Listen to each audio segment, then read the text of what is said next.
So we're looking at, I guess we could do a revision first, and then we'll go forward into the rest of the presentation, okay? So found my country, living property, what's next? Let's skip that. And if you remember, guys, we said one of the, well, what we consider it is planning. I think we got through most of it. Zoning and tools, okay? So can somebody tell me, that was there the last time, what is the first thing we said we needed to do when you now found this country property? What's the first thing you have to do?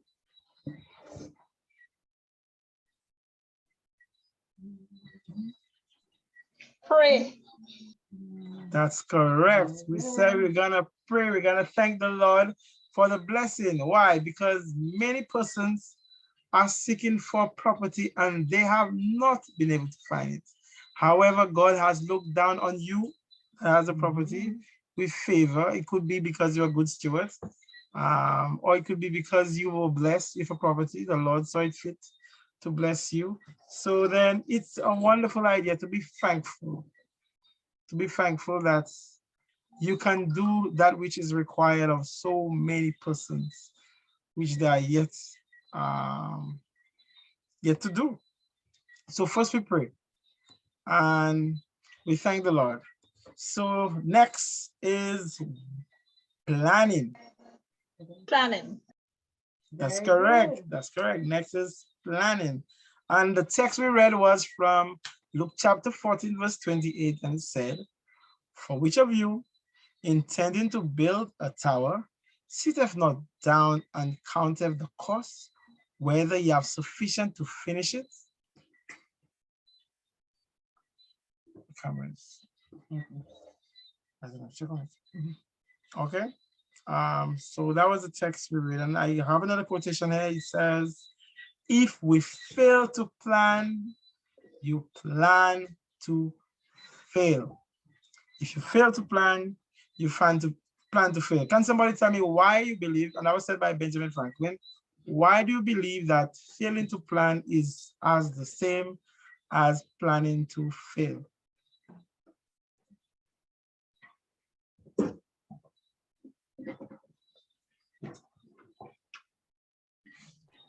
Because you have no direction. That's correct. Not, yeah, okay, I'll take that. I'll take that. You have no direction. Somebody else, please.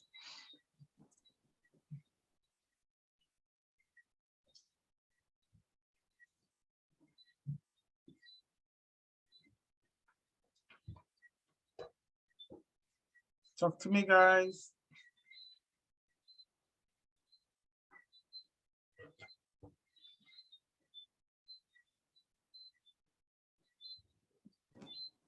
A plan gives you like a map, a direction, and how to proceed. You know, if you don't have like something in front of your plan, then how are you proceeding? Yes. You know, how are you gonna manage your resources? How are you going to get the right people? How are you gonna use your time wisely? You know, like. That's right. Thank you, Sister Moses. Because what you find is if you set out working, you're just working hard, what you may find yourself doing is eventually you may have to undo some of the things that you've done. And if you have no plan, then you don't even know how the goal that you have, you don't even have a process how you're going to get through to it. Okay, so we said first you begin with a plan. However, we said that the plan doesn't have to be detailed in the start. You could just list out all the things that you want to do, your goals, what are they? And you could list out, you want to do water harvesting, you want a pond, you have plans for your energy. It could be that you have electricity where you are. It could be that you have to go off-grid where you are. Or it could be you just want to burn candles, which that's you. What kind of trees you want planted, the herbs, your waste management. Now that you live in the country, how do you get rid of waste? How do you even reduce the amount of waste that you produce? Your farm, your income. Are you keeping the job that you already have? How are you going to evangelize your ministry, transportation to and fro? How are you going to go to the property and get back? Are you going to have a car? Are you going to go like way back in the day and have a horse? I don't know. I don't know. What animals do you want to have, and how are you going to feed and take care of those animals? Can somebody, is that a hard question to ask, Michelle? What else? Yeah, I think that would be a hard question to ask. We also said that you should consider your retirement. If you're planning to be on this property and your plan is that from this day forward, this property is all there is, it's how it's gonna feed me, then you need to have a retirement plan as well. Well, I guess that could, if you're planning to entirely live on this property, then this kind of is your retirement. So you need a retirement plan when you can't even labor as you can now. You need a transitionary strategy. And we said that it is important to know that you're moving. It's important to also know how you're gonna move. From having this property now to moving on it, what are the things that you need to have settled in your mind? What are the financials? Especially if you consider moving to another country, you have to move stuff around. How do you transition into being there and being there sustainably? Investments, how much is it gonna cost? Not just to move, but to set up the place, to make it into something that grows food for you. What is the cost associated? God, you help me now. That's better. Kind of want to disappear. All right. No. Investments. Can you handle that, please? Okay. How many persons here plan that when they're on their country property, like they're not gonna have a job anymore and they're gonna have that property be their source of income? You can type it in the chat or raise your hand. And I guess you could maybe share what your plan is as well if you want to unmute your mic. What's your plan going forward that you have the property? How are you gonna have an income from that property?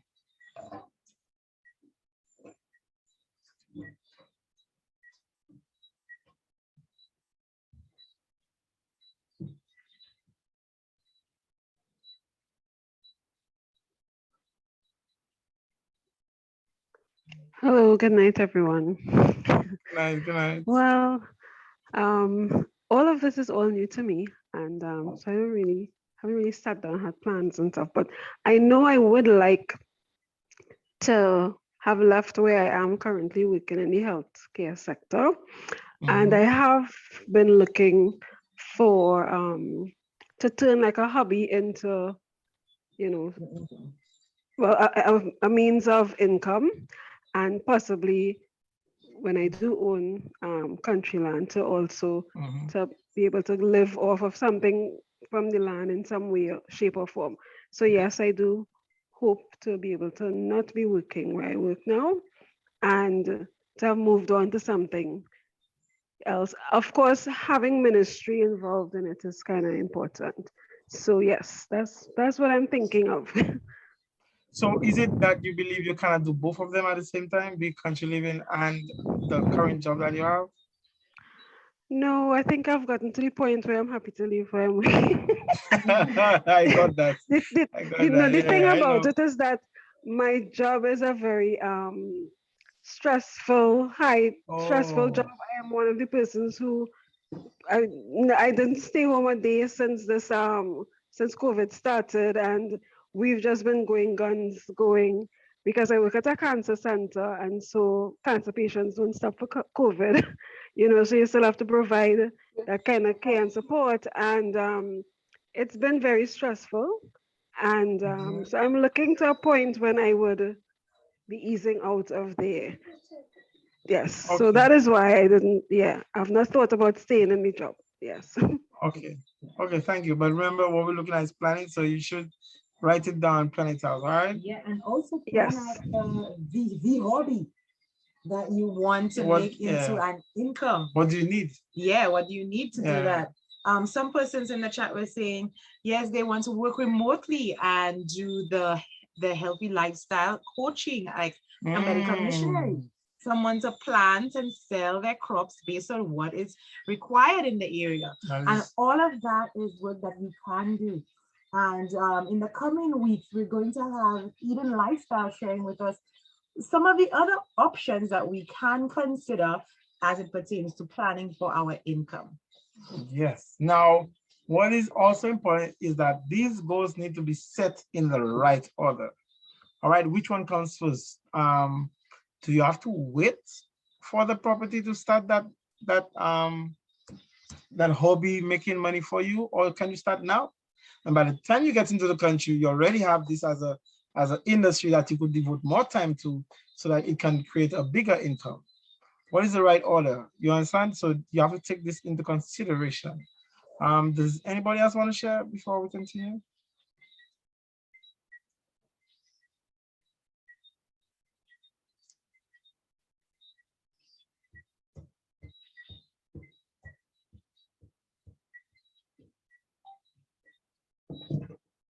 Okay, one thing I can say, guys, is when you're moving, one thing that's important is to plan for the unexpected. Because sometimes it's good to know how much what you're doing is gonna cost you. But oftentimes you find that there might just be something that is very important that you may have forgotten. So the plan can never be to spend all that you have. Okay? Except if God tells you to spend all you have, and I guess that's you and your relationship with God. I'm not getting in between that, but as a principle, it's never good to spend all that you have. It's always good to leave something aside for the unexpected. So then, yeah. But one thing I want us to always do is to find a niche. Basically, you're solving a problem. Yes. So whatever problem that you think your hobby can solve, or your industry, and that's why I liked what I think A Brown said in the chat, to consider whatever the area needs. So selling whatever the area needs at the time. That would be a very good plan to have, to do some market research and put it together even before you move into the country. Yes, it's very important. Like, hey, if I'm moving to St. Lucia, if I'm moving to Soufrière, what are the needs that I can fill there? And that would be an opportunity to meet people. That's an opportunity to create an income. And that's an opportunity to be more sustainable and feel more rewarded and be more connected with the community. So you fulfill a niche. You find something that is needed but not being supplied. And we had we had fun with this. We said, what if this is what God gave you, and what if this is the plan? You're starting with something like this, and this is what the plan is. This is the vision. This is the goal. You want to have the house. If I see a pig there, I guess that might be out. You want to have the chickens, maybe a cow, and your garden, your place for the children to play. But however, you're starting with this. So where do you start? What do you do first? And this is what we're looking at. And some person said the very first thing they would do, that was my wife, she said she would need to understand, first of all, I think, correct me if I'm saying right, yes. Understand what zones are. Each of the things, so I would know what zone each of these, my plan would have to be done in zones. So I would know where each of the items would be. So the home, I know where the home is situated. I know where the farm is. I have some trees, I have some chickens, I have some garden. So when I know which zone, I would be able to better start, because I would start with zone 0 or zone 1, which would be the zone that is closer to my home, and so I don't extend myself more than I can work. Yeah, and what I was saying was that when you visit the site to know exactly how it is. So you visit the site, gather all your information. I guess I could do that. So you have this big plan, you have this big goal. You want to have bees, you want to have a chicken coop, you want to have a home, you want to have footpaths, garden beds, solar panels, fruit trees, you want a place for your compost, you want flowers, you want herbs, you want to have a tool shed, mulch. I mean, the list is forever. You actually limited your creativity and the size of your property, what you can do there, maybe even time and investment. However, to start this process, yes, you need to understand what you're getting yourself into. Yes, you need to understand where things should be, but it's also important that you begin with an investigation, okay? Investigating a place, you have your list, and you're going through your list. Well, you're going through the place, or you're going through the property, and you're writing down the trees that you find. What are they? Fruit trees? Are they timber trees? Are they useful in a way that you know? Are there trees that you don't know? And you write down, you're taking an inventory, an inventory of what God has blessed you with. Yes, you may have looked at it with the landowner, but you didn't go over it with a fine-tooth comb. Okay, so but now that you're the owner, you want to know where everything is going to be. You don't want to be the one that is still buying things that you have on your property. You don't want to be the one that is, you don't want to be buying things that your property can provide you. So that it's a wonderful thing to know. So when you're going through your trees, you want to know which trees are juvenile, which trees are too young, which trees bear fruit, which ones are overgrown, which ones are being shaded by plants, which ones can be used for timber, fuel, trees that need to go, trees that need to remain. You want to know your soil type, you want to know the topography of the land. So then now that you want to apply this sowing principle, which we're going to get into just now, you know, you're knowledgeable of your property and you know where things should be. Because the difference between you and the one who owned it before you is that they know it and you don't. So you want to put yourself in a place where this land is something that you have it in your mind, you can see it, you can visualize the property. That's right.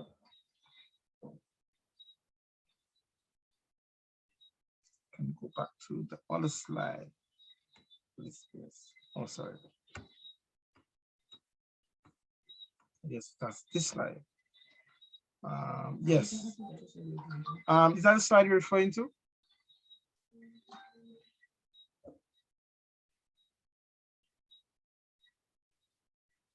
Yes. Thank you so much. So yeah, so that is the list. That's just a short list, but some of the things that one may want on their property: water harvesting, a nursery, parking, and this list can be way longer than this.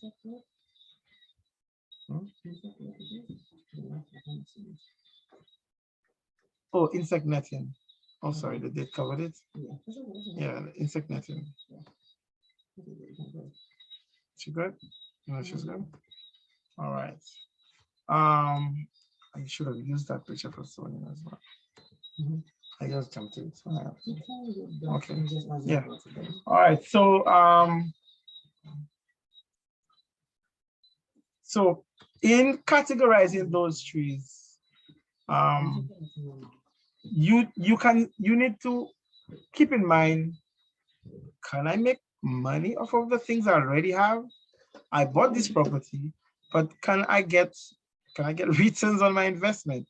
So then you may find that there are plants that you could pot that can be sold. You may find a golden apple tree with plants littered all under it.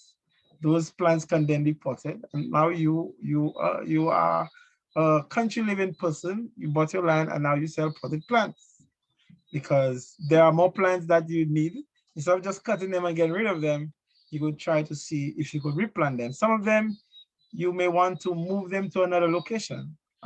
Try to sell some, move some to another location. You need to know what plants, vines, what have you, that are poisonous. Now, poisonous doesn't only mean ingesting. St. Lucia, we have a plant called what's the name for it? No, it itches really bad. No, not poison ivy. I forget. Oh Lord, I forgot the name. But in St. Lucia, there's one by the sea they call Metzinier in our yes, local forest. Yeah. Yes, that's one plant. That is a very dangerous plant. That's one they say. It is said that even the rainwater falling from you is dangerous. And I have a friend of mine, they went camping, and whilst at the beach, they took some wood that they thought was dry. They didn't try to identify what kind it was, neither did they try to identify what tree it came from, and they lit it and made a bonfire, and somebody got the eyes were really burning them, and they had to leave the camp and rush into the hospital. So it's good to know what trees are on the property. But I was thinking of a tree that is like a bin. It's a vine and has little prickles on it. Oh yes, you're gonna help me. It like has hair on it, and if the hair touches you, it itches really bad. Pagwate. That's the word, pagwate. You do not want to be the one that discovers pagwate by accident. You want to take your time, and one of the resources that helps really well is Google Lens. Google Lens, if you well, can you demonstrate? Yeah, you can demonstrate it for me. My phone. So I'll demonstrate Okay. the You have to put the phone up to the camera. what the Google Lens can do, so that persons who may not know can take a look at it. So I'm going to stop sharing here, and I'll share right here. Okay. So I'm going to stop sharing for a while, and I'm going to share. Thank you.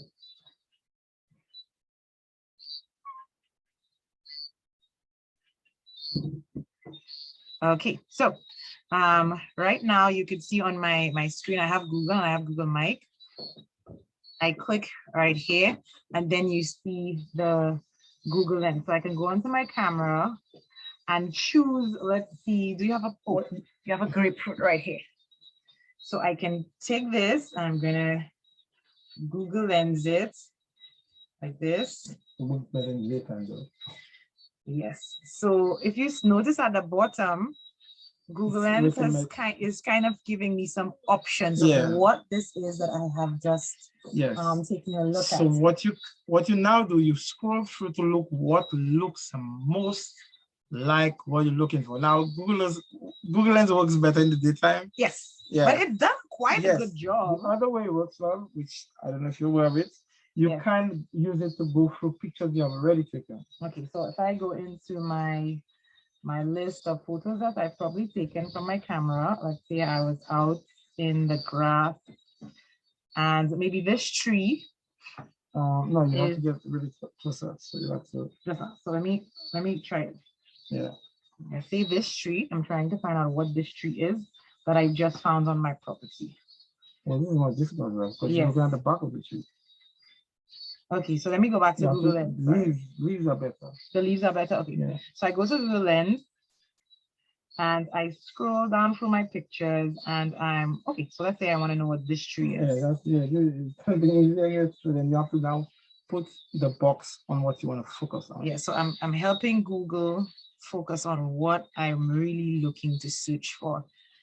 Yeah. And when I go down, they're starting to show me a couple of trees. And you then look for which one is most similar. Yeah. Looking at the details of the leaf, especially. Yeah, and then you would know, have a good idea of what the trees are. And you could write it down. You can always put a question mark by it. But it's very important to know what is on the property and take nothing for granted, especially with stuff like Metzinier and Pagwate. Let me tell you, I have a Pagwate experience. I didn't know, I was somewhere, I didn't know about Pagwate. I heard about it, I never knew what it was. It was a Sabbath day that we went for lunch by the beach. And I went on my little walk in nature. Walking. Yeah, and then there's an itch that I just let me tell you, the heat was unbearable. Praise the Lord. We're by the beach. So I took off my clothes and I went to the sea. That didn't do anything. And then there was a Rasta guy that was passing. I asked him like, hey, yes, you're from Sufra, you look like a bushman. So I asked him, what can I do for the poverty? I tried going in the sea. Because that's what I heard everybody else say. If it takes you, then you have to go in the sea. And then he told me, he told me I could use some kind of grease, Vaseline oil or something to put on it. And then that's what gave me release. So it's important. I learned the hard way. However, it's good to go through the place, take notes, and find out what they are. So I'll do another example. How about stinging nettle? Stinging nettle. Yes, stinging that's a very good one as well. Because there are two kinds. Well, I don't know if there are more than two kinds, but you need to know which one is dangerous. Because imagine your property has the one that does not sting, and you are afraid of it, thinking that it is the one that stings. Because one is edible, right? Yes. Okay. Right? All of them are edible. All edibles are edible. Okay. Yeah, but one you need to know how to prepare it, and the other you could just have it. It doesn't matter. So I'll do another example of I guess a tree of some kind. Let me see if I can get all the way to my trees on my phone. Everybody's in your business now, though. Yeah. Okay. So let's go to okay. So yeah, that's a good example. This one. I love that example. So I'm here. I love that example. I just took a picture and I saw some really nice green stuff on the property. So if you notice that the lens has already zoomed into what I'm most likely inclined to be looking for. So when I go up, it tells me this is turmeric. So I'm already able to identify some of the items on the property. So this is something that you can use. If you don't have it installed on your phone, you can try installing it now. And the beautiful thing about it is the information that the more you can store this information, you can learn what is edible, what is poisonous, what isn't. So all of these things are things that you do while you're on the camping, investigating the property. One thing I'll say that Google Lens is not exact science. You really have to look at the leaves and be very sure that what Google Lens is showing you is the same. Because even if this picture, I can tell that is not turmeric because of the purple line in the middle. Turmeric doesn't have that purple line in the center there. So it's something else then? Yeah, it's something else. It's a family of the turmeric. Yes, it's a family of the turmeric. So yes, so that's what it is. Okay. This one here, that's what it is. That purple one there with the line in the middle on the sorry. Let me just go back. Man. So Google, you made other recommendations. You said this one. There was one with a purple line in the middle. Okay, so let me see if I get it. Let's go back to this picture right here. So Google is searching again. There's one with a purple line in the middle that I showed you. You lost it. Yeah, I lost it. So that's, I think you can do search results. Yeah. So scroll across. I think that's what you do. No. Okay. No? This is this one. You click that one and then show you this. Yeah. Is it that one? Is it that? Okay. No, it doesn't look like. Yeah, this one is the purple line in the middle. So that is Carocama, whatever that is, a perennial herbaceous plant producing from the much. Okay. So a lot of people mistake this particular plant for turmeric. Yeah, that's a very common thing that people do. I even Google got it wrong. So yes, but it looks well, it give you that as an option. Yeah. So you to now decide. Look at the details. Look at the details. Yes, look at the and find out which one of the things that Google gave you is the right one. Because if you know turmeric does not have that purple line down the middle. So that is not turmeric. Yeah. So it's just up to you. So we see this one. Line? Has a purple line down the middle. So for those who want to know, the one with the purple line down the middle is not turmeric. Yeah. All right. Okay, so I'll stop sharing you have to go back so we can continue to And somebody in the chat said that it is number. I guess I'm not the only one that it was taken. Mine wasn't so bad because I wasn't like wrapped up in it. It was more like it touched me, I think. I don't know. Or maybe in moving that I dislodged some of the hairs and I got onto me. But let me tell you, this thing is no joke. So we could do a little summary so far. So when we're on the campsite, we are looking on the property, sorry. Yeah. Basically, not necessarily camping out, but site visiting. We're looking to take stock of what we can see. Yes. An easy way to do that is using Google Lens. We also want to take, what else are we taking into consideration? We're taking into consideration the topography to know where we're gonna place different things. And a wonderful way to know, for example, a house, for example, you do not want to put the house very close to water. And if you want to put the house close to water, then you have to design a house that can be close to water. Because by having the home close to water, you now have to deal with mold, condensation, and stuff like that. So all of those things you take into consideration. Yes. So basically, you're looking at your plan to know how does it fit in the land. Yes. And as you go through, you're checking out your crops, you're checking out what's poisonous, what's herbs, what can you use to do certain things. Yes, and you want to make an income. That's right. That's what I want to say. You want to see what on this property can bring me returns on my investment. That is very important to take note of. And another tool that you can use other than Google Earth is to contact your local forestry person. I don't know what the name is. They call different things in different places in the world, but you contact them that they would come on your property and show you what trees can be used for timber, what is a medicine. That's their job. That's their job. Their job is to look at the landscape. Their job is to look at the biodiversity and make recommendations as well. So it's very important to have those people on board. Sorry, love, before you continue, I love this picture. And it's a good idea. That's what the picture, man. You have to take note on, write it down, but you could also leave notes actually on the property. And a very nice way is with these spoons there. If you see the person, I guess the person is an artist as well, but they found a very creative and interesting way to recycle, use spoons and use plastic spoons to label some of the things that they have on their property. So question, what are some of the safety measures that we need to take into consideration when we are going on our property and our campsite?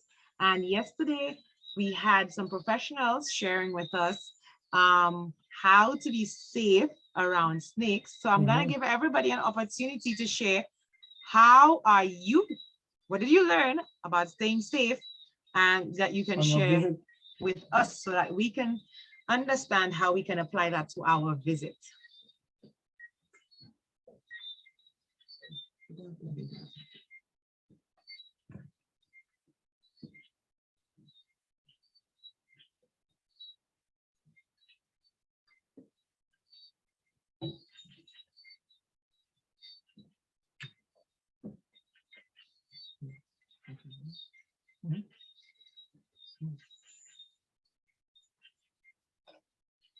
You can always type it in the chat. Don't be shy.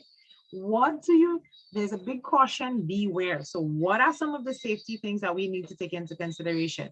Wear boots. Very good. Wear boots. It's good to wear protective clothing and shoes. Very good. That's very important. If Violet is there, Violet know one of the protective things that you can wear. Be appropriately dressed. Wow, that is good. So important. Don't wear something that gets snagged on everything around. Yes, I heard the lime chases them away. Yeah, she's what away? I'm guessing the snakes and some of the insects. I'm not so sure about that. Okay, so these are very, very important. we need to always have those protective gear when we are moving out into the country. Long sleeve also helps. Especially with insects. So yes, especially with insects, ants, or anything else, a branch, long sleeve does really help. Wear something that's not too soft, more tough material clothing. Very good, like maybe jeans. Somebody said, ensure you are stepping on the ground. Very good. That is one of the most important, if not the most important.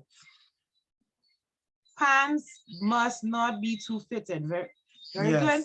It's better to have the circulation.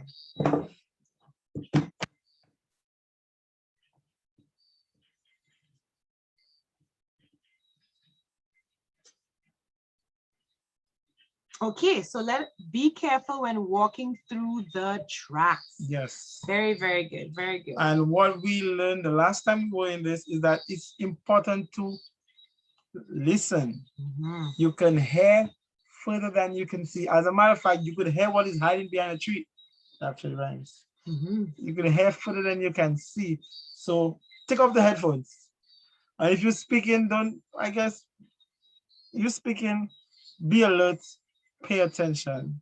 Yes, the land is now yours, but nobody informed any of the insects, if it's a place that has animals, nobody told them that you bought the property, especially if it's abandoned. So you need to go there with respect for the place. They would leave you there on their own eventually. They would like, wait a minute, too many humans will come out. However, when you initially go in there, you want to be more alert. So you listen to what's around you, and you keep in mind that nobody informed whatever was there before you got there that you were there. So you look above you, walking, and if you're looking above you, what are you looking for?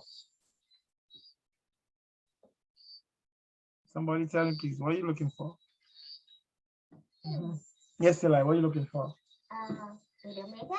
Yes, if you look above, you're looking for widow makers. That is those dead branches that would, for bird nest, I guess, yeah, you can look for bird nest, but for safety, you're looking for the widow makers. That's those branches that if they hit you on your head as a man, they would make a widow out of your wife. All right, so you look above you, you look in front you, and you look behind you. Can somebody tell me, why do you look behind you?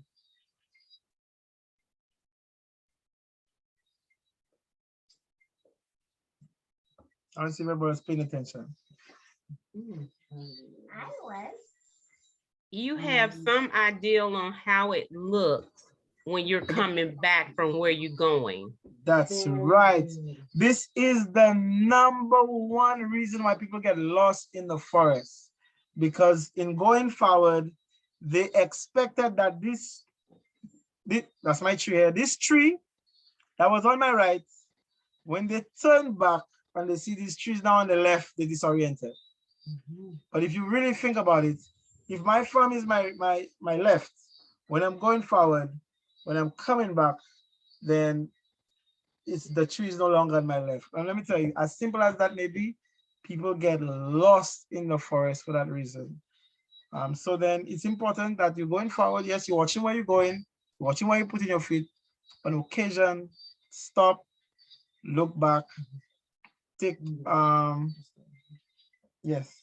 And this is a very, very simple way of, I don't even realize how easy it is to get lost in a very small space. You don't even have to have a huge property like acres for you to get disoriented on your property. So it's very, very important. And also you can use your knife, your cutlass, just make some markings on the road. I remember we went on a hike one time. I think it was you who went on that hike. I remember it's one of the tallest mountains on Ireland. And I remember some person took the wrong road down, and it took a while to get that person. Oh, that story. Back out of the, I wasn't there for that one though. No, but I think you were contacted as one to help them to get the person back out. And one of the things that I realized is how easy it is for persons to get lost and how very good it is to be prepared. Okay, to be prepared. And that are some of the information that we saw last week when you were sharing with look behind you so you know you have that picture in your mind when you're coming back. Notice, check on the time. Sometimes we see, okay, it's just 2 o'clock or it's just 3 o'clock, but the sun goes down much faster, I find, in the forest. And it's not because it's going down much faster. It's just because of the trees. Yes, shading everything. But if you were to come out from under the canopy, you'd realize, wait a minute, it's not as dark. Exactly. Yeah, but it gets dark faster under the canopy because the light can't hit the bottom. Yes, so take a can of spray paint with, yes, and we actually said that. Yeah. Or tape, surveyor's tape. Yeah, however, be sparing in your, with your can of paint because you kind of married to that paint for a while. So yeah, you don't want to spray all the trees. Yeah, you don't want to spray all the trees. What I do, however, I cut the back. I cut a small notch of the back of the tree. Now, in cutting that, let me explain. I can explain. Okay. In cutting the back of the tree, if I'm going forward and I'm cutting on this side of the tree, going forward, when I'm coming back, I will never see it. Okay, so then in going forward, I'm cutting the back of the tree to tell me where I pass. However, I must ensure that I cut the back of the tree past where I'm going so that when I'm coming back, I can see it. Another good idea is to cause disturbance, break off the branches that are leaning over into the trail if there's a trail. If there are leaves on the ground, shift them to the side, leave footprints, do something that will say cause a disturbance to what the forest would naturally look like. Breaking branches, cleaning the floor. If you're good at track and trail, that's an asset. I don't have to talk to you. You know what to do. But it's important that you do not get lost or disoriented on your property. That's not good for country living. Insect repellent is important. Bring plenty of water. I'd recommend 2 liters of water, provided that you do not get lost. But if you're somebody that's prone to getting lost, then maybe you should plan for the worst and bring a little more than 2 liters of water. I'm not trying to bring any. It's always good to be prepared. Yeah, it's good to be prepared. And just from experience, when we go camping and hiking, let me tell you what to bring. Extra water. You bring extra water, you bring a light, you bring your headlight. And even though you're going, I remember there's when you go hiking, it's like, what do you think for headlights? What are you doing? Isaac, you can never tell. Yeah, I have had, let me tell you, hiking, taking people that do not know anything about nature into the forest, a hike that would have taken somebody, maybe us, 2 hours, it might take somebody 8 hours. And you taking somebody to Mount Jimmy, and in your mind, you ask them, what's your fitness level? Because that's always a question I ask. What's your fitness level? And then they will tell you, oh, we walk all the time. And then you say, okay, walk all the time. Okay, that's maybe a 4-hour person. Don't plan for 4 hours. Trust me. Plan for the absolute worst. Because it may be that this person is an 8-hour hiker and you need the headlights to make your way out the forest. Yeah. So then it's always good to have a little extra. Yes. And what you think you will need. Yes. Another safety measure is to tell somebody where you are going. Yes, it's your land. Yes, it's your property. Yes, you are the king or the queen of your domain. However, it's also good to have a little humility and tell somebody, hey, I'm going onto the land today. I plan to be back. I plan to be back by 3 o'clock. And especially if you see your place is wooded, if the sun set at 5, the place is dark by 4. All right. Even if outside the forest, outside from under the canopy, and that's what my wife was saying earlier, the place may be bright, but under the canopy, trust me, the light is gone much sooner. So plan to leave early, plan to leave, give the person a time that should something happen to you, the alarm can be triggered and they can call or find out something about you before it gets too dark. Because searching for people in the night, especially people that don't have light or anything, it's not something that anybody likes doing, but it's something that you may have to do. So tell somebody where you're going and tell them what time you are going to be back. Well, you know, somebody is raised, I can't see.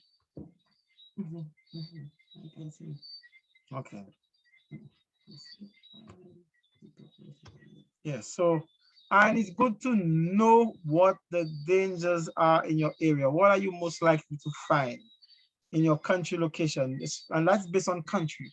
So are you in a place like Canada where there's moose and bears and snakes, or Australia? Let me tell you, I can't even give the list for Australia. They say all the deadly things are in Australia.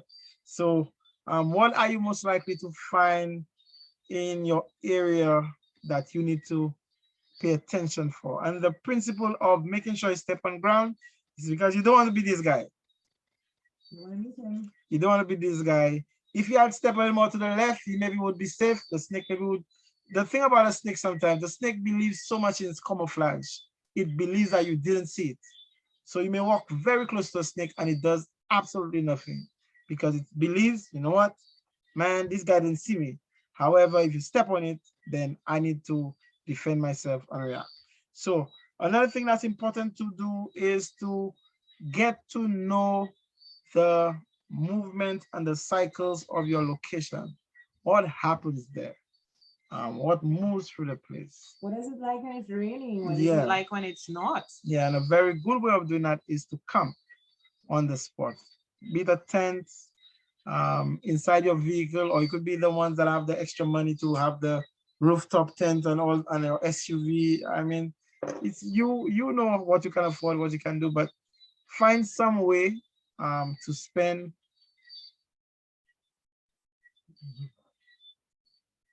as much time on your property. And some of the things you could do there is decide where things are going to be.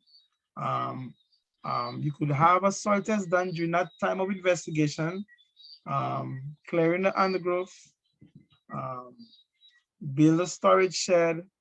You can prune your trees, especially if you're lucky to have fruit trees. That's a good time to manage them, keep them looking good, keep them productive. If you have trees that can be milled as well, that'd be a good time to make those trees, turn those trees into lumber that you can use for your home when times come. A footpath is also important to be able to move around the place more freely. All right, and that's an example of footpath. Could be as simple or as luxurious as those two pictures. So we want to get into zoning. All right, and so for those of you who have been there, the revision is over. Those of you that were not there, you get to catch up. So we're going to look at zoning. And can somebody tell me, I was there the last time, what is zoning about? What's the point of it?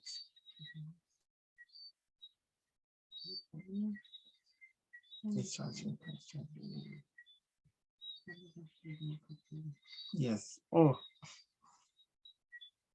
Somebody said, oh, my lions, tigers, and bears. Drink? Beg somebody, that's for sure? What? I saw something that I never heard about that. Juliana says, drink mint tea as an insect repellent. I've never heard of that before. Wow. I have never heard of that before. Nobody's going to share with me what they believe zoning is about. The picture kind of explains everything. I don't have a very clear definition, but for what I remember, you said that zoning basically is you section out the property based on your needs and your use of those particular things, like what you need more. So you'd have your home area, you have your farming area, the one that's less cared for. So, and you were saying based on your the frequency in which you need it or its priority level, maybe place closer to your homestead. So that the one will probably be your house area. and then is it one or ABCD there? However you all have it. So that's what I remember from the zoning. Thank you so much. Priorities, your You're an youth, and excellent. okay. Yeah, you're an excellent. So then the two perspectives that we look at, Mitchell, what was your perspective on zoning? Zoning, from the perspective of planning, you would take into consideration your zones as early as possible. So as you walk the land, you have your zones in mind so that you can make adjustments. No, I was asking what is the perspective for deciding where the zone should be that you said? Oh, what I was saying, I would put it based on my priority. So if I am a beekeeper and I enjoy beekeeping, I'd want my bees in the zone closest to me. Now, Bishop Bee is a good example. Maybe not bees. Everybody will not want bees next to their home. I'm sorry. I think that's what you like. Say maybe a food that you like. Yeah. So yeah, you could keep your. So for example, you like mangoes. You have your mango trees a little bit closer. Yeah. Versus your some other trees. Yes. And the other way to look at zoning is to zone based on the amount of energy it takes to maintain each those item, things. So let's first define what zoning is. I hope my slide has it. So zoning is defined, zone takes into account the human energy use and flow within the system in order to reduce unnecessary travel between areas. I'll read that again. I made a mess of that. Zones take into account the human energy use and flow within a system in order to reduce unnecessary travel time between areas. I still made the same mistake. All right, so then you take into account how often do I go there, and based on my wife's perspective, you feel like it, she's going there often. Yeah, so she in an effort to not waste a lot of time between areas, she's gonna bring what she likes more closer. You also want to take into consideration what needs the most attention. Okay? So you're not gonna put your lettuce in zone 5. No. Let me tell you, there's a goat eating the lettuce and you have no idea, because you're home and you can't see nothing that's happening to the lettuce because the lettuce is in zone 5. So when you think you have lettuce, you have no lettuce because you can't see. And not even your goat, that's what makes it worse. Not even my goat. I'm sorry, I'm just playing that. So yeah, so then this is the whole principle behind zoning, to make your home efficient and your travel efficient as well. Yes, your travel efficient, and you can care for the things that need care for. All right, so somebody asked how many zones are there? Or how don't you need to have? I say it depends on how much property you have. It really doesn't matter. I'd say how much property you have. But yes, it does matter how much property, because you could have way more zones than what the example we're giving here based on how much property you have. Yeah. So if you have 1 acre, your zones are small. Yeah, but you can still have all. Yeah. Okay. But with larger properties, you can have. So 4 to 5, I would say is a good. So, but as we go through them and we list out what each zone would have, you'd see which ones you can have and how it pertains to the size of the property that you're working on. Yeah. So during your site visits and during your planning, to know where things are going to be placed, before you begin placing them, take into consideration their proximity to each other. So if I am going to be composting, I need to take into consideration where is the input for the compost coming from.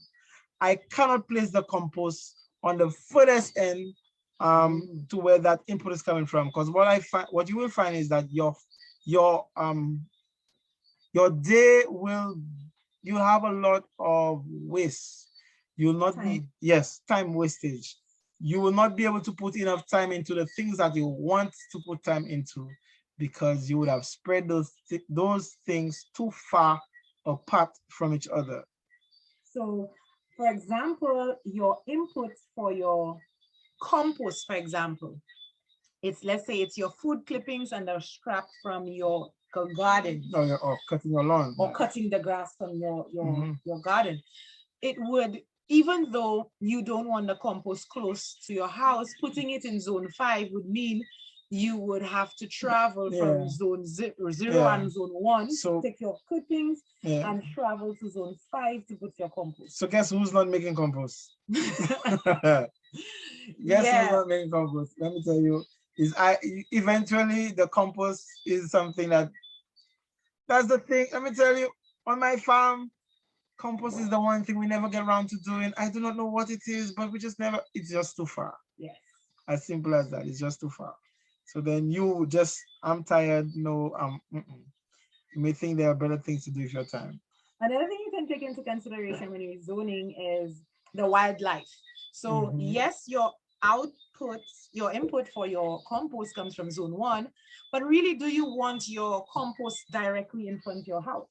Not at all. Maybe because of the rats, maybe you have snakes, maybe you have bears, so you don't necessarily want to do zone 1. But you want a clear path to it when you need to get to it. I love the example you used, because if, say, for whatever reason, based on what you're composting, rats come into your compost. And based on what we learned yesterday, if you have rats on your property, then rats bring snakes. So if rats bring snakes, I want to have rats bring snakes away from my house. Okay? If it's inevitable that rats will bring snakes, then bring your snakes over there. So, so you choose the location. Yes. So whilst I'm by my home, I don't have to be as alert. I mean, you have to be alert all the time, but I don't have to be as alert. But however, I know I'm going near the compost, so I am more careful in that area. So then you give yourself a peace of mind as well. So then whilst you're on the property, whilst you're making a plan, you analyzing the paths that you take, the trails that you make, what can be placed in what order, in what location, and to keep me as efficient as possible. However, still keeping the things that I love as near to me as possible. So we're gonna look at some examples of zoning. And this is just a diagram to show what zones look like. So on the left, that's the left. On the left, you see zone 0. Now I'm going back. So can somebody tell me what is in zone 0? I haven't even left there for very long. What is in zone 0? Your house. House. Correct. That's right. Why is your house in zone 0? Let me see if we have some studious people there. Why is the house called zone 0? That's hard. That's not. Because it's home base, because it's your headquarters. That's where you spend most of the time. That's where you spend most of the time. And believe me, that's where most of the things that you love are. Wow. That's your family. That's where the things that you love, the things that you spend the most time with, the things that involve your attention. In the home. That's in zone 0. That's in your home. All right. So I guess you guys understand the principle. So we can continue. So if you look on the left, it says zone 0 is the house, the dwelling settlements. So it can change based on the number of houses. However, yeah. So zone 1, you would start your little kitchen garden. Yes. And that's your kitchen garden, maybe your animals that need some love and attention, like your chicken. Yes. So now your nursery. Yes. Now normally some people say that the zone 0 really is the inside of the house, not the house itself, but the inside, because immediately the outside of the house can be zone 1. Zone 1 can start in the balcony. So yeah, so then most people think that the inside. So in zone 1, that's the area nearest continual observation and frequent visit. I have to kind of spin my head, guys. I'm so sorry. So this is the place where you have your, for example, you can have a small pond. You can have your fish. You can have your ducks. You can have a little bench for you to do your your prayer or your time with God. That all of that can be in zone 1. So a gazebo. Yes, a gazebo. All of those things can be looked at in zone 1. Now, I must say that there isn't a law to what is in zone 1, 0, 1. Well, 0 is kind of, that can change. But within zone 1 and zone 2, that is really based on personal preference. Yeah, that's really based on personal preference. Because I know people that the zone 1 was some cat sanctuary thing that the cat could have moved in. Let me tell you, it's dependent on you. It depends on you. Yeah, they build something for the cat to still be safe because where they live, there are predators like foxes and stuff. So they wanted to keep the cat safe. So they built this big playground area that is fenced from all sides. For the cat to play. So it's based on you. So zone 1 and 2 are zone 1 and 2 are the things that you need closer, things that you travel. Your compost can be in zone 2. So it's not too far from zone 1, which is where you get your food scraps, and zone 1 is where you get your grass clippings. So by zone 2, you can have your compost. So you can have in zone 1 a place like a bucket or something where you compile your stuff and then you transport it to zone 2, depending on how far away zone 1 and 2 is. Now, I want to introduce a concept called edges. Sometimes it's best to have something in neither of the zones. However, you have it between zones. And an example of that is the compost, for example. If the materials for the compost are coming from the house and the garden, then sometimes it may be better to have it in the zone, in like between zones. You have it in the middle of the transition between zone 1 and 2. And you basically create the space that you need for it. So zone 3, before you go into zone, that's what I want to touch on zone 3 a little before I go. So zone 3 is your occasional visits, the areas that you still form part of your system, but they're a little further away. All right. So that they fit in your cycle of nutrients. Yes. So zone 3 could be animals that produce manure, or it could be an orchard. It could be your fruit. It could be a mango orchard. It could be fruits. It could be that tree or that fruit that if one were to ripen and fall on the ground, a tear may come to your eye because you like it so much. Yeah. So you want to keep that fruit in a place that you can see it. So zone 3 can be for that. Yeah. Zone 4, you have your wild food gatherings, your wood cutting for fuel and fire, your seeded trees. That's your zone 4. That's things that take care of themselves. Yes, and that zone is also your buffer. So if you are close to other properties, that particular zone gives you your privacy. I say form part of your buffer. Yes, form part of your buffer. Zone 5 is your natural unmanaged forest area. So this is also part of your buffer as well. And zone 5 is where you go to learn from nature. Yeah. Zone 5 is where you go with the stool and sit down and just observe and take note of how does nature do what it does. So you want to leave some parts of your property unmanaged. That's unmanaged. Just let it be wild. And so you can, pay attention what this provides you is biodiversity, and provides you with a place that is still, I don't want to say virgin, but where the laws of nature is what governs it, not your personal preference. So that's a place that can always generate beneficial microbes, that's one, and beneficial insects as well, because it would have been undisturbed, and whatever laws of nature applies to your location would be applicable there. And a very good place to choose as zone 5 would be steep areas, places that you really can't cultivate anywhere. Don't force it. Leave it alone. Let nature take its course there. And however, you go there from time to time to learn from it. All right, so you already know. Zone 0. 0. I guess I don't have to go to zone 1. Yeah, zone 1 is your kitchen garden, your chickens on your other side. With me, it's my bees. So what do you put in zone 2? We're doing revision as we go forward. Yes. And what would you put in your zone 2? What would you put in zone 2?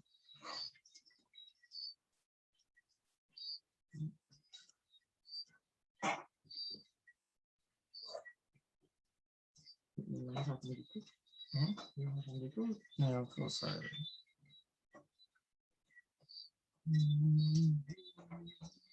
What's someone say? Untouched nice. Nice.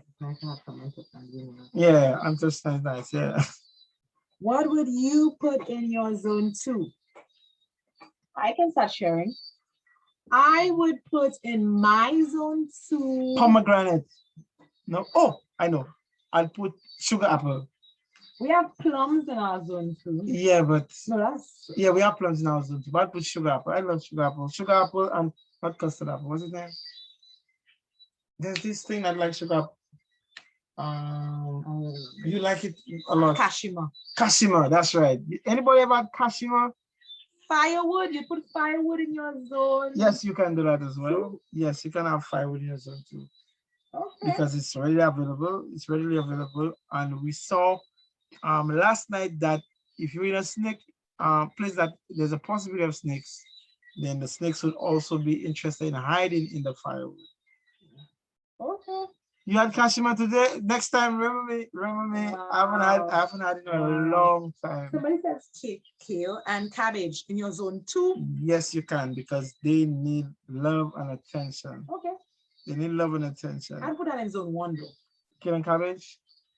Because that is a if you have kale and cabbage for market, you'd put it in zone 2. You put okay. zone 2. But if it's for your personal use, you have it in zone 1. Yeah. Okay. So then, yeah. So if I grow enough kale and cabbage for me to sell, then I would have to put them in zone 2. Would you advise putting trees in zone 1 and 2? It depends on the tree, how big it gets. But yes, you can have trees, but you can't have many trees in the zone 1. Can I have hardwood trees for lumber in my zone 1 and 2? I wouldn't. Okay. Because having to cut it down would cause disruption of that zone. Okay. Because when that tree is falling, whatever it falls on is destroyed. So I'd not have it there. Okay. Can you have coconuts?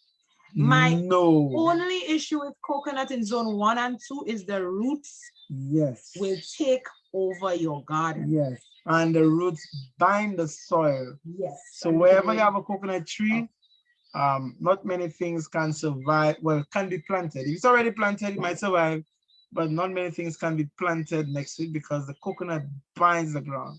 It's best to have coconuts on your boundary. And it's also not good to have coconuts near a water source. If you watch what a coconut is a big water storage container. That's a good word. So then if you have these coconut trees near the water, except if you have a lot of water, then you may no longer have your creek or your brook anymore because the coconut tree would have drunk all of that up. So it's not wise to put coconut trees near water. Another place that's good to have coconut trees though is on your edges of your road. You want your road to be dry. You want, especially if you have a dirt road, you want that dirt road to remain dry and not slick and muddy. And so bind the soil. Yes. So the coconut would do well there. So the coconut tree would do well next to your road to bind that soil and keep you from sliding around the place and dry up the area. The only downside to having it near the road is if it's overhanging the road, then you have to really watch. When you walk. Be mindful, but pick them. Don't let them get overgrown and fall back on you. All right. So So zone 2, what you can have in zone 2 is your cabbages, your kale, things that need you want to go to market with. So for example, if farming is your industry or your income, you want to have your zone 2 with those crops so you can take care of it and manage it really well. Yeah. You said the fruits you love and would not like to know that there's something eating them and you're not aware of it. So often thought as the home orchard or is the area, is the area that is semi-intensely managed. So the things that need a lot of care. We said that. That's very true. Types of trees and roots should be taken care of, considered as it pertains to the foundation of your home.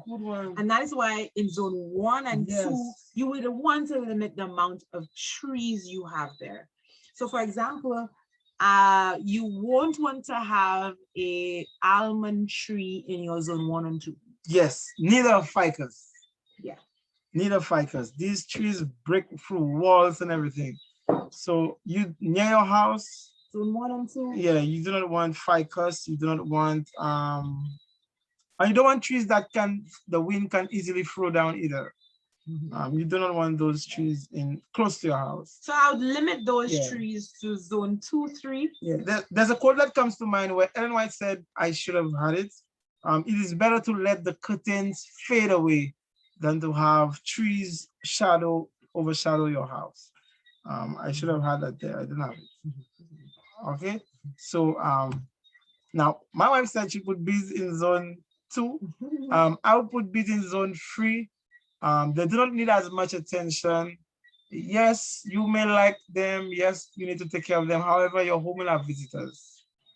And some people are very afraid of bees. So, well, one thing you can do if you want no visitors is to put bees close to your house. Yeah, but if you intend on having visitors, which you should have visitors. We're still winning people to the gospel. Have the bees further away from the house. Trees close to the house can cause mold and mildew on the house. Very correct, good. Especially on the galvanized. If you notice, you see some roofs that are really black or green in color. Well, except that the color of the galvanized. That's because as the trees perspire, they leave a lot of moisture on the galvanized and cause them to rot away.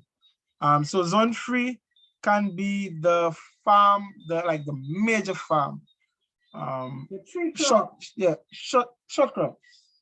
I would say short crops. Wow. For older people. Older people, you have to take into consideration. But you could have a mix. You could have a mix between tree crops and short crops. Yeah, and short crop. And zone 4 is dedicated to tree crop. It could be timber trees, fruit trees, what have you. That is zone 4. These things, you plant them, you take care of them. Now that they're growing, the only time they need you is to pick them and prune them and keep vines off of them. That's about it. So all you may need to do in your fruit tree orchard is to just chop the grass, chop and drop. Chop and drop, maybe plant nitrogen fixing grasses or nitrogen fixing plants on them, but basically chop and drop. That's the most care and attention they need. Zone 5. Yeah, and zone 5 is your forest. We said that, so I guess I should have asked them, but I kind of missed out on that. All right. So, so then zones can look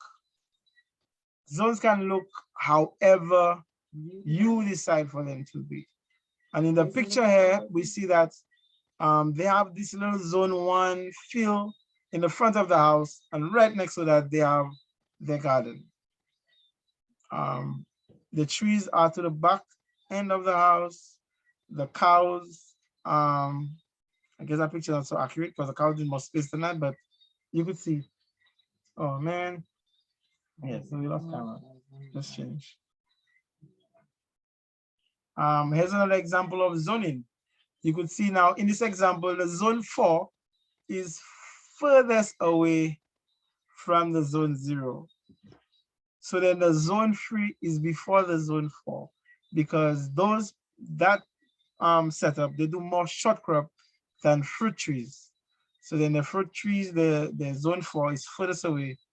So then there isn't a set law of what you put where, but it's based on you. So then there's the third part of our presentation is on tools. Now, I will say that tools can be divided into 3 main categories. All right, there are 3 main kinds of tools. Can somebody tell me? I didn't get that. The one?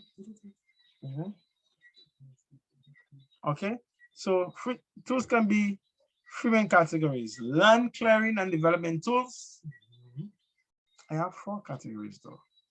Okay, well, this is Gardening tools. the 3 main ones would be the first 3, I guess. The first 3. Well, the last one is still kind of the third one, but I just felt I need to separate it. Okay. So you need land clearing and land development tools.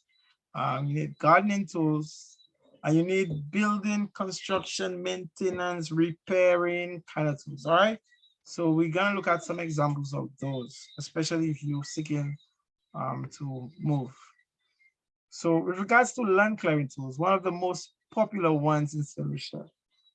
The chainsaw. No, the most popular one in St. Lucia. Land clearing? Yeah, land clearing. Cutlass. That's right. As I would say, cutlass.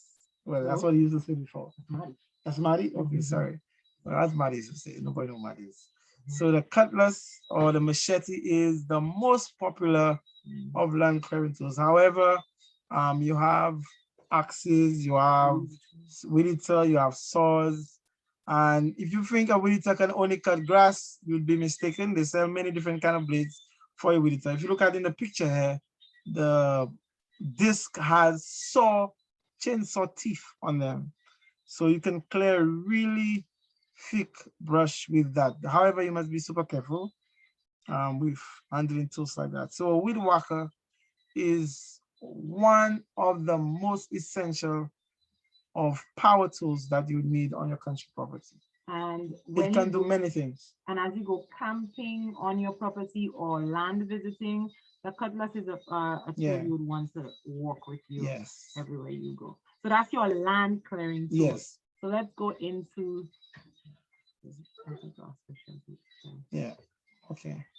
So land clearing tools. One of my wife mentioned earlier is a chainsaw. Second to that chainsaw is a pull saw or pruning saw. And in the picture up here, this is the best there is. You don't even know the name.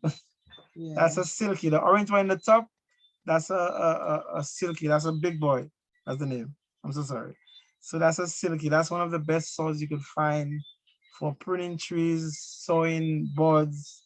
Boards. Well, yeah. Yeah, you can saw boards. And you can make a shed with that. Yeah, you can saw boards with that. You can make a real shed with that. Yeah, you can saw boards with that. You could cut branches. You could prune your tree. You could. I'm not so sure how accurate it will be in carpentry because it's more designed for rough work. But a saw is a good. But yeah, we also have bow saw. I don't really like a bow saw. If I had to choose, I bought a bow saw. I never use it. So you prefer this one? I prefer, yeah, that's my recommendation. And this one can be used by males, females. It's easy to use. Yeah, and in the picture here, we have a woman using a chainsaw. So men, I'm so sorry, but chainsaws are not confined to us. But it's very important to know what the safety procedures are. And if you're one of the lucky ones who have finances, one of the land clearing tools that you can acquire, especially if you have a lot of trees, is some kind of mill. Now this is a Lucas mill. If you look at Doug Country Living video, he has one in there that you can make boards, you can make posts, you can cut to the dimensions that you would find in Home Depot. Yeah, so if you're one of those that actually has like hundreds of acres of trees and you don't want to necessarily spend the money at Home Depot, you can decide to spend it on the tools that can help you to make wood. And if you have acres and acres, then this is an industry that you could have on your property, making some of those trees, not all of them, turning some of the trees into lumber. Now, the most efficient of land clearing tools is what, Mitra? The ones that you the big ones. Yeah, the excavator. Now, an excavator is something that should be use with a lot of caution, because you do not want to just click on everything. But an excavator, renting an excavator for a day would be a good idea, especially if you have a lot of forest. Now, it's a misconception that if I get a small excavator that is cheaper, I will save more money. You better get the largest excavator you could find for one day and do as much work as possible, instead of getting a small excavator that would take longer to get that work done. The big excavator is more expensive to rent. However, it will get way more done for you than the cheaper small excavator. Another thing that you need to take into consideration when you're bringing in an excavator, especially if you want to make your roads and so forth, what you'd like to take into consideration is scrape out your topsoil first. Yes. And put it aside, and then excavate. Then shape the land. Yes. So then when you finish, you will then put that topsoil back over and plant some nitrogen fixing, plant some beans. If you're in a place that have rice, plant some rice. So then you could have that soil covered. And one thing, if you notice, nature seeks to do quickly when the soil is exposed is to cover it with weeds. But we'll get into that in another class. So then you also need your, what, Nisha? Your gardening tools. You also need your gardening tools. A rake, a shovel. I think if you could only have one gardening tool, I'd say a shovel is pretty good, because you could dig with it, you could plow with it, you could weed with it, you could cut with it. I guess you can be creative with it. Yeah, a shovel, I mean, a good shovel.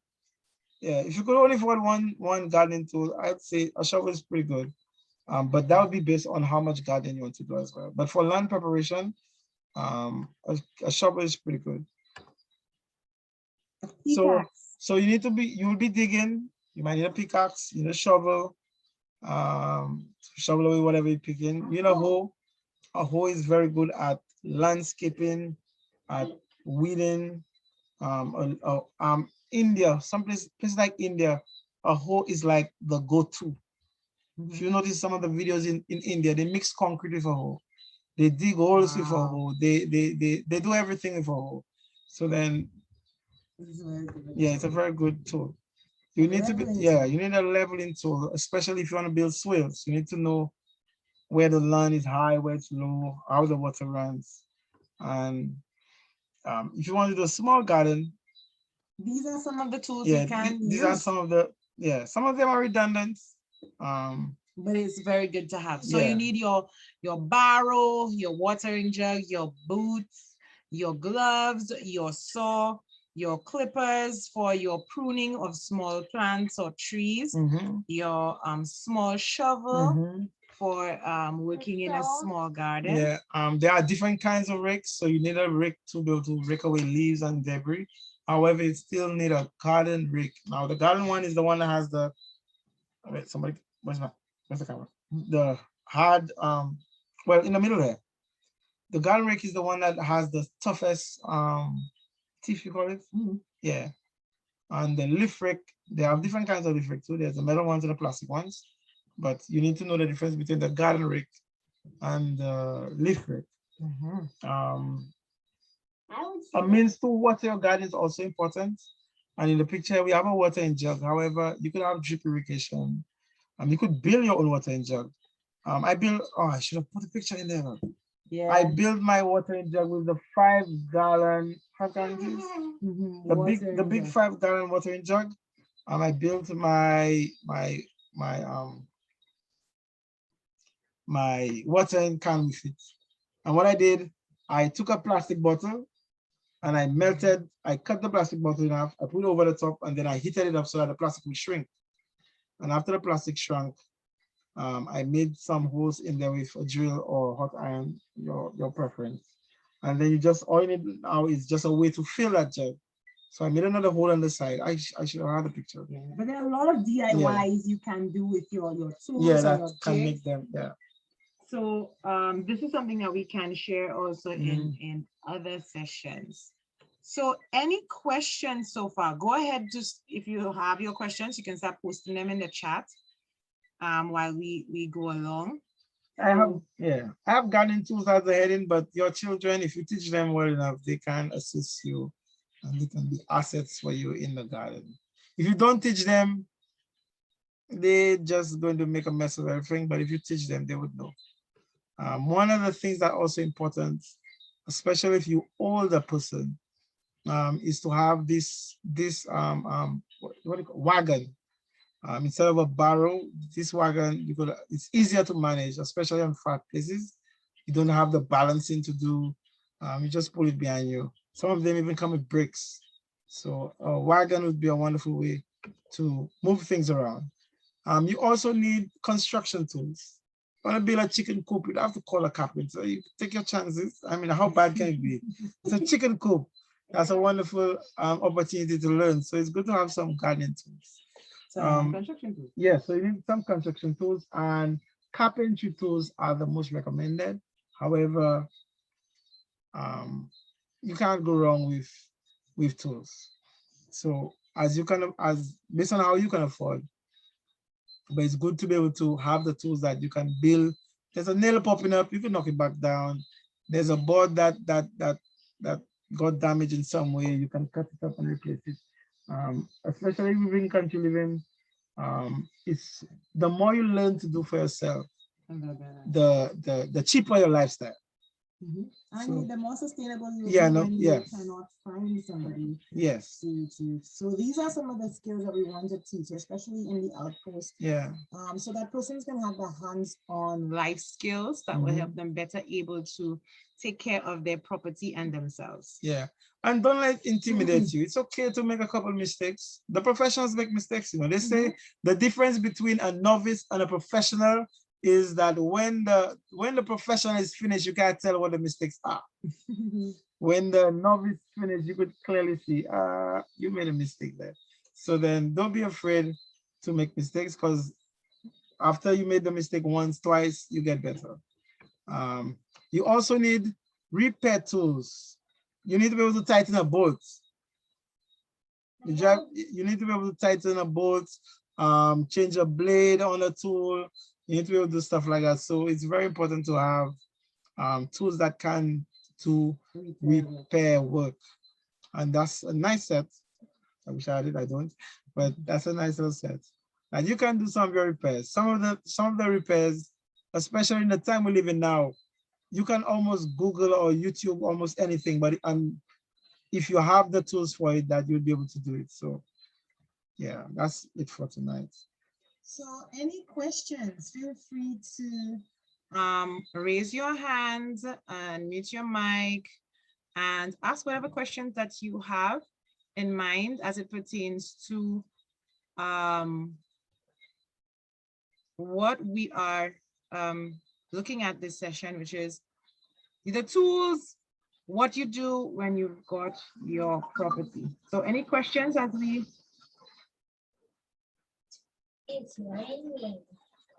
I'm thinking of which we are putting the zone there. Any questions on zoning?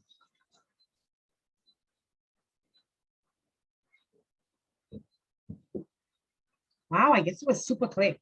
It was. Or some people are super shy. Yeah.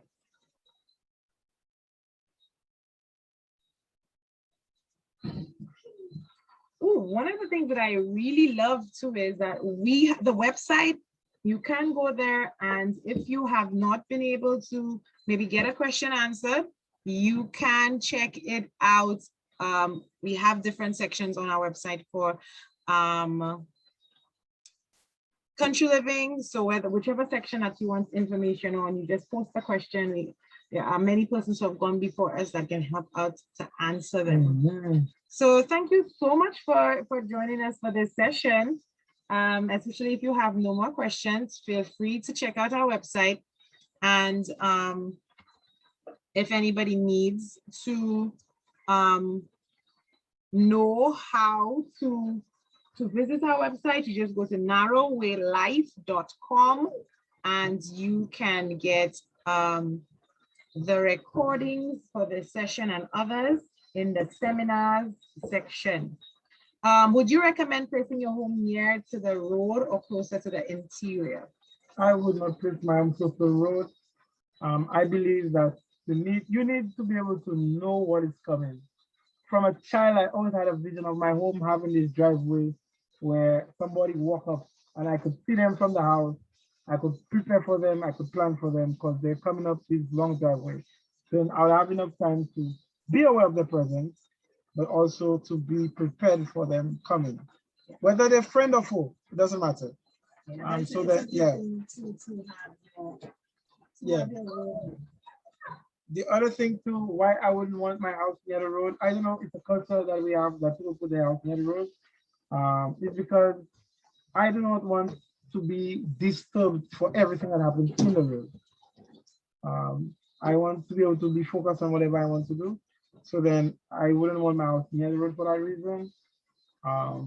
Privacy. Privacy is another good one. What I would also consider when it comes to home, it's not necessarily closer to the interior. I would just choose a spot that would be ideal for elevation. The home is like the outpost, the watchtower. So you want it to be on an elevation for one, so you could see. For two, to collect the rainwater, especially if you're doing rain harvesting, and it would be able to feed the rest of the property. So for example, especially if you're using rain harvesting to feed your garden with water, you want it to be on an elevation. I love what my wife just said. A good principle to have is that you want to put the home a place that you can see the most of your property. So in the balcony, you have your mint tea, somebody said, for the insects. You have your mint tea, I have to look up that one, I don't know.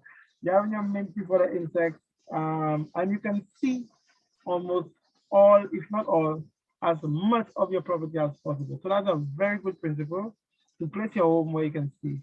I mean, you do not compromise having the right location for your home, but within obeying whatever the principles are for having the right location, put your home where you can see as much of your property as possible. It's almost like you turn the property into a watchtower. Yes. Yeah. We have no more questions. Good night.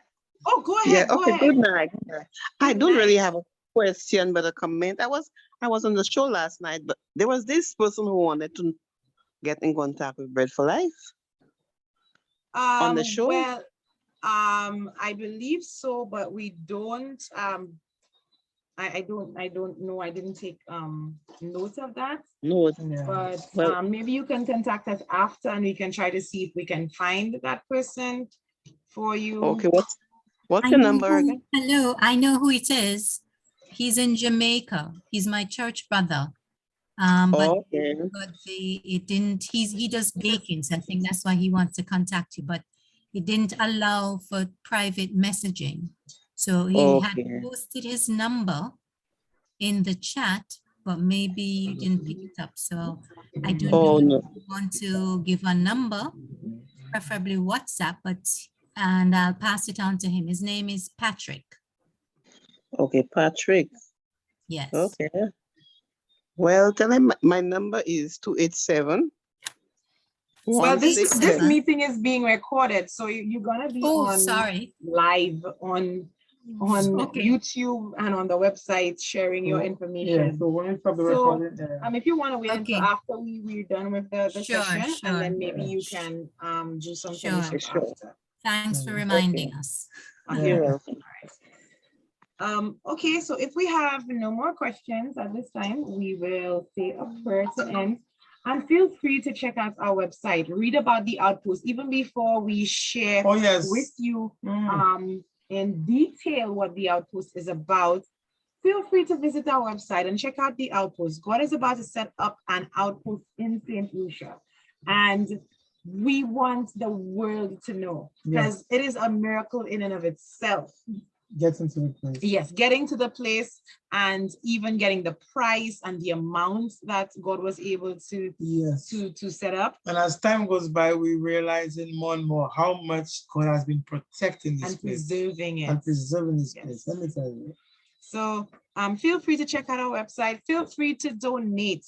This helps us to help others to move out into the country. We help families find property, help them develop their properties, and it also helps fund the outpost work. St. Lucia does not yet have an outpost, but we're working on that. We're working towards that. So our end goal is for God to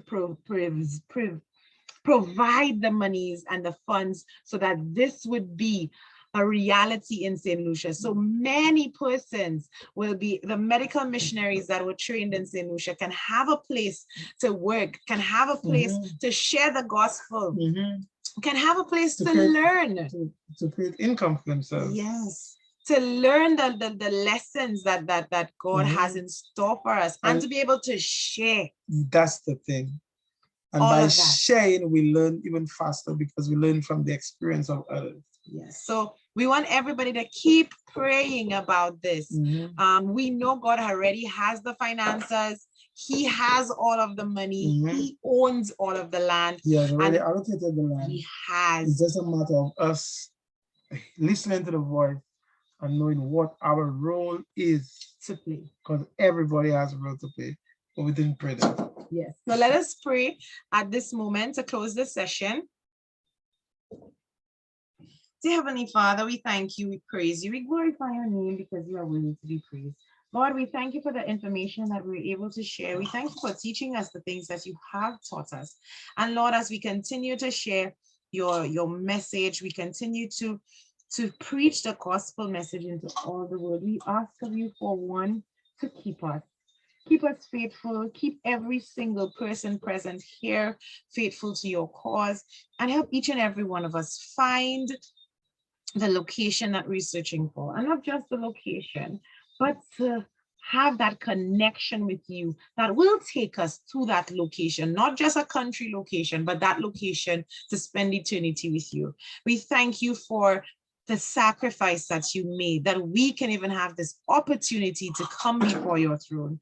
We thank you, we praise you, we glorify your name, and we ask of you that all of this that we've learned this evening can be imparted in our lives, that we can be better at the things that we want to do. In Jesus' name, amen. Father, we stay in your presence a little longer, Lord, because we also understand, Lord, that in this great work, Lord, of giving out the free angels message, this great work of winning the world to the gospel, Lord, we all have our roles, we all have a part to play.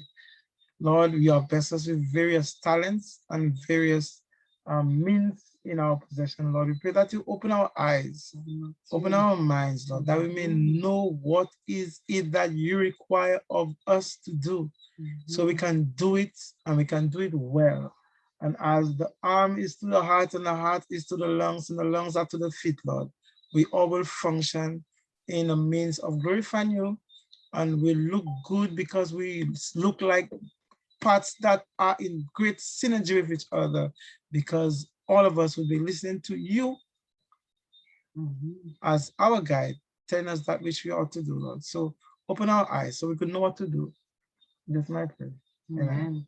I mean, the words of our mouth and meditation of our hearts, just something in thy sight, for thy strength that I have. Amen.